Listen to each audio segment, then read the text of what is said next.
ನಮಸ್ಕಾರ.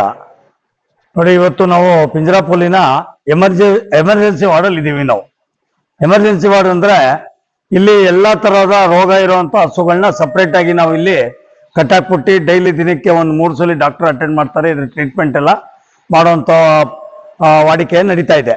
ಅಲ್ಲಿ ನೋಡ್ತಾ ಇದ್ದೀರಾ ನೀವು, ಹಸುದು ಒಂದು ಕಾಲು ಮುರಿದೋಗಿದೆ ನೋಡಿ, ಅದೊಂದಿದೆ. ಮತ್ತೆ ಸುಮಾರು ಕ್ಯಾನ್ಸರ್ ಹಸುಗಳು ಸುಮಾರಿದೆ ಇದ್ರಲ್ಲಿ ನಮ್ಮಲ್ಲಿ. ಅಲ್ಲಿ ನೋಡಿ, ಅದೊಂದು ಎಮ್ಮೆದು ಅಷ್ಟೇನೆ ಕ್ಯಾನ್ಸರ್, ಅದು ಬಾಲ ಎಲ್ಲ ಉದುರ್ತಾ ಇದೆ. ಆ ಥರ ಒಂದು ವ್ಯವಸ್ಥೆ ಇಲ್ಲಿ ಸಪ್ರೇಟ್ ಆಗಿದೆ. ಮತ್ತೆ ಇಲ್ಲಿ ಈ ಹಸುಗಳಿಗೆ ವಿಶೇಷವಾಗಿ ನಮ್ಮ ದಾನಿಗಳಲ್ಲಿ ಕೇಳ್ಕೊಳ್ಳೋದೇನೆ, ಈ ಹಸುಗಳಿಗೆ ವಿಶೇಷವಾಗಿ ಹುಲ್ಲಾಗ್ಲಿ, ಬಾಳೆಹಣ್ಣಾಗ್ಲಿ, ಸೌತೆಕಾಯಿ ಆಗ್ಲಿ, ಇಲ್ಲ ಅಂತಂದ್ರೆ ಬೂಸ ಆಗ್ಲಿ, ಅದನ್ನ ತಾವು ಬಂದು ಇಲ್ಲಿ ಕೊಡ್ಬೋದು.